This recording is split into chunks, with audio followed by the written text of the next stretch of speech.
Bienvenue à tous et merci de nous rejoindre pour cette nouvelle édition de l'Africa Tonight. Au sommaire de ce journal, le Togo se dote d'un nouveau code du travail. Le projet de loi qui porte modification du texte actuel a été adopté par le Parlement. Avec 378 articles, le nouveau code entend apporter un équilibre entre intérêts des travailleurs et ceux des employeurs. Modernisation et transformation des produits de l'élevage, l'un des chantiers du gouvernement tchadien dans son objectif de diversification économique, notamment à travers le programme régional d'appui au pastoralisme au Sahel. Et le Zimbabwe a rejoint la convention de Minamata. En ratifiant le traité, le pays s'engage à interdire l'utilisation du mercure dans ses mines. Le mercure hautement toxique pose de graves risques pour la santé publique. Mais tout d'abord, en République démocratique du Congo, Modeste Bahati Lukwebo, nommé informateur par le président Félix Tshisekedi. Le sénateur se voit ainsi confier la mission d'identifier la nouvelle majorité parlementaire. Il disposera pour cela de 30 jours renouvelables une seule fois. La Constitution prévoit qu'en cas d'absence de majorité après les élections législatives, un informateur est nommé pour identifier une coalition dont sera issu le futur Premier ministre. Le droit du travail au Togo s'appuiera désormais sur un nouveau code. Le texte qui était en vigueur depuis 2006 vient d'être remplacé par un projet de loi adopté par le Parlement.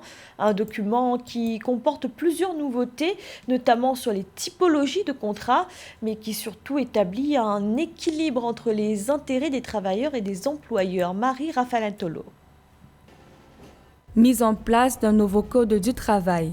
À la suite de plusieurs jours de travaux, le Parlement togolais a enchaîné avec l'adoption d'un nouveau code de travail proclamé le 29 décembre 2020. Selon Gilbert Bawara, ministre togolais de la fonction publique, du travail et du dialogue social, ce nouveau texte du Code du travail togolais marque des innovations majeures visant à garantir un équilibre judicieux entre les aspirations et les attentes des travailleurs, tout en prenant en compte les besoins des entreprises et des employeurs. On se rappelle évidemment lors des dernières élections présidentielles, on a vu que le Front social est en ébullition au Togo avec les revendications posées essentiellement par les syndicats et les organisations corporatistes. Le Togo a donc besoin, à l'image de nombreux pays africains, de nouvelles réglementations régissant la collaboration entre les employeurs et les employés. Soulignons que les chocs, les risques et les crises font en outre partie intégrante du quotidien dans le secteur informel au Togo, ce qui non seulement contraint les travailleurs à réorienter leurs ressources vers la réparation des préjudices qui en résultent, mais aussi réduit leur capacité productive. Cette situation est sans doute la cause des constats faits par la Fédération des travailleurs de bois et de la construction qui a enregistré entre 2005 et 2009 un total de 217 plaintes venant des propriétaires de chantiers et portant sur le manque de finition des travaux, le retard de livraison, la mauvaise qualité du travail fourni, le détournement de matériel et la mauvaise estimation des coûts.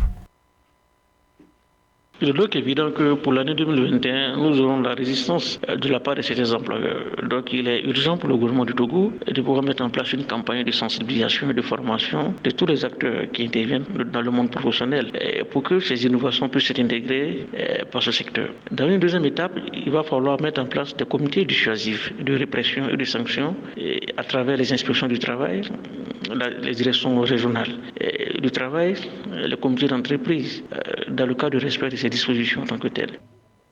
Soulignons que ce document relatif au nouveau Code du travail togolais compte 378 articles et vient en remplacement d'un texte en vigueur depuis près de 15 ans. D'après les autorités nationales, ce nouveau code répond aux ambitions du gouvernement de se doter d'un droit du travail plus business-friendly, tel qu'annoncé il y a quelques mois dans le pays. Au Tchad, la politique de diversification économique lancée par le gouvernement a franchi une nouvelle étape en 2020, et ce notamment avec les chantiers de modernisation et de transformation des produits de l'élevage. Grâce à l'appui de ses partenaires, le pays arrive à mettre en œuvre progressivement ses objectifs de développement local à travers des projets pastoraux. Reportage de notre correspondant Mahamad Ramadan.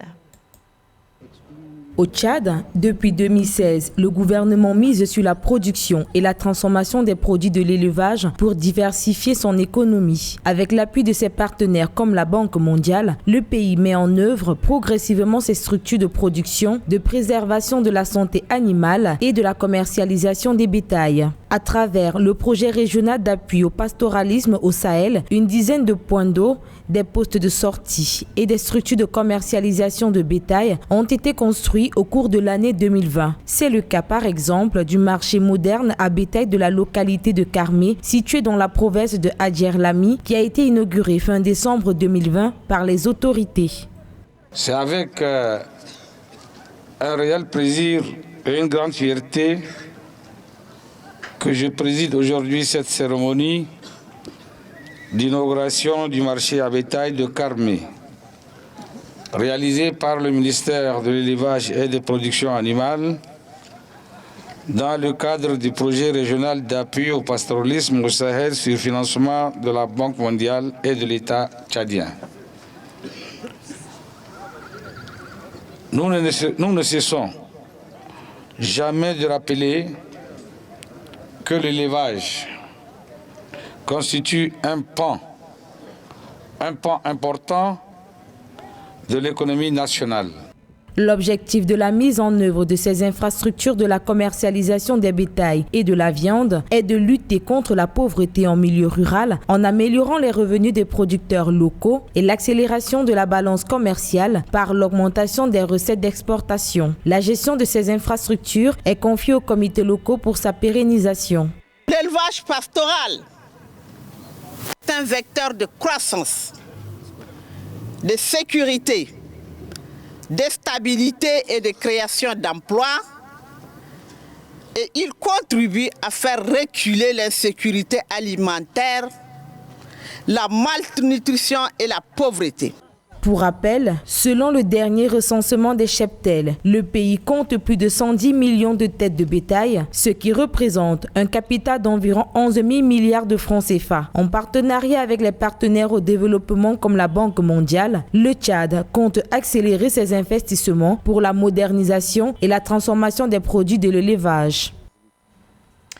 Un budget record en 2021 pour le Nigeria, 13 588 milliards de naira pour faire face à la récession, un budget supérieur de 20% à celui de l'année précédente. L'accord final a été donné ce 31 décembre par le président Muhammadu Buhari. Le Nigeria est durement frappé par la crise économique liée à la pandémie de coronavirus. Le produit intérieur brut pour les 9 premiers mois de l'année 2020 a ainsi baissé de 2,48%. Le mercure banni des mines du Zimbabwe. Le pays a ratifié la convention de Minamata qui interdit l'utilisation de ce métal toxique dans les exploitations minières. Le pays a également mis en place des mesures réglementaires contre le rejet du mercure des équipements industriels qui contaminent les eaux souterraines. Nathalie Mo. Le Zimbabwe a interdit l'utilisation du mercure dans les mines. Dans la logique d'apporter plus de sécurité dans le secteur minier, le pays a ratifié la convention de Minamata. L'objectif de la présente convention est de protéger la santé humaine et l'environnement contre les émissions et rejets anthropiques de mercure et d'autres procédés toxiques issus de l'exploitation minière. Le mercure est un poison violent et lorsqu'il se retrouve dans les cours d'eau, sans qu'on s'en rende compte, il tue des gens. Il y a donc là une décision non seulement économique et commerciale, mais il y a une décision de moralité. Le mercure est facilement accessible aux mineurs au Zimbabwe. Pour remédier à cette situation, les autorités zimbabwéennes ont mis en place des mesures réglementaires pour arrêter son rejet par les équipements industriels tels que les chaudières, les incinérateurs et les centrales électriques. Une décision qui risque d'avoir un impact sur la productivité des petits orpailleurs. La petite mine d'exploitation aurifère devrait être de plus en plus équipée et il y a des technologies pour ça. Et la seule façon de le faire, c'est de travailler avec ce qu'on appelle les coopératives. En ce moment-là, ce sera des coopératives qui pourront bénéficier d'ailleurs des avancées technologiques d'aujourd'hui, mais également des supports financiers du gouvernement. Selon l'Organisation mondiale de la santé, le mercure est l'un des 10 principaux produits chimiques préoccupants pour la santé publique. Avec l'interdiction de son utilisation, le Zimbabwe copie les modèles ghanéens et mozambicains de production minière sans mercure. De nouvelles centrales solaires vont être construites en Algérie. Seulement en 2021, 1000 centrales devraient être installées. Ce développement de l'énergie solaire entre dans le cadre de la volonté de diversification du mix énergétique voulu par les autorités. Laurine Tassimbo. L'Algérie s'apprête à construire des centrales solaires d'une capacité combinée de 1000 MW en 2021. Selon le ministère de la Transition énergétique et des énergies renouvelables, cela permettra au pays d'atteindre son objectif à moyen terme d'avoir une capacité solaire installée de 15 000 gigawatts en 2035.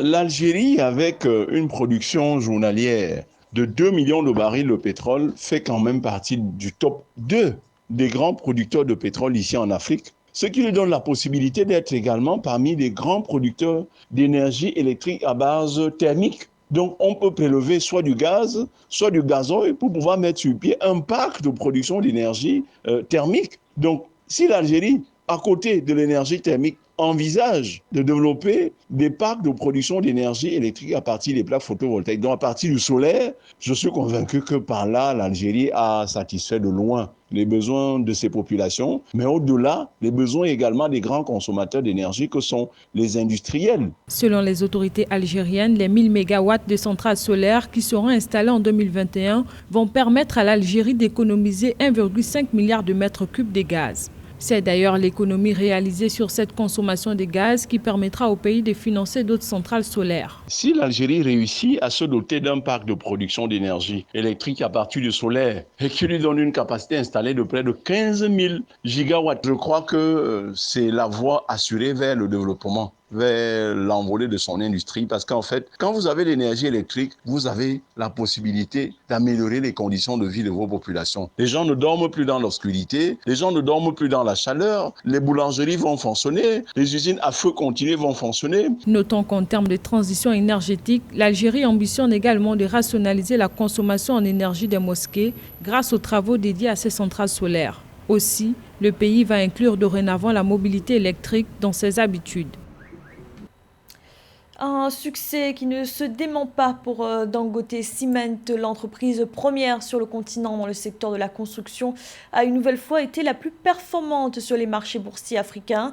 Le titre Dangote Cement a ainsi enregistré une hausse d'1,6 milliard de dollars pour les 10 derniers jours d'activité de 2020. Aïssatou Bari. Dangote Cement se hisse au top 20 des sociétés les plus cotées sur les marchés financiers africains. Selon les données fournies par la plateforme Capital IQ, sur les 7 jours d'activité s'achevant le 24 décembre, la valeur de Dangote Cement a augmenté de 605 milliards de naira, soit environ 1,6 milliard de dollars sur la bourse de Lagos. Alors, 3 principaux facteurs permettent d'expliquer cette performance. Le premier, c'est que les Nigérians ont eu très peu d'alternatives pour faire des investissements financiers. Les obligations de l'État du Nigeria rapportent désormais beaucoup moins qu'auparavant. Et à côté de ça, l'inflation vient faire qu'investir sur les obligations est un placement à perte. Sur les 9 premiers mois de l'année 2020, le groupe a réalisé de bonnes performances. Durant cette période, le bénéfice net de l'entreprise a été de 208,6 milliards de naira, en hausse de 35,2% par rapport à la même période en 2019. Des performances que l'entreprise fondée par le milliardaire nigérian Aliko Dangote compte poursuivre. Donc naturellement, les titres de Dangote Cement ont connu une grande attraction de la part des investisseurs et ceux-ci s'y sont engagés parce que l'entreprise a réalisé de solides performances. On s'est rendu compte que le titre a explosé dès que l'entreprise a annoncé ses résultats des 9 premiers mois de l'année, c'est-à-dire après les effets de la Covid. Donc du coup, les investisseurs se sont dit, avec ce niveau de croissance des bénéfices, les dividendes ne peuvent qu'augmenter de façon analogue. Par ailleurs, le groupe a annoncé qu'il va entamer la première phase de son programme de rachat d'actions ce 30 décembre. Il donnera ainsi l'occasion à ceux qui ont investi depuis au moins 9 ans et ceux qui le souhaitent de réaliser des plus-values. C'était le journal de la rédaction. Merci de l'avoir suivi. Retrouvez dans un instant une nouvelle édition de l'information.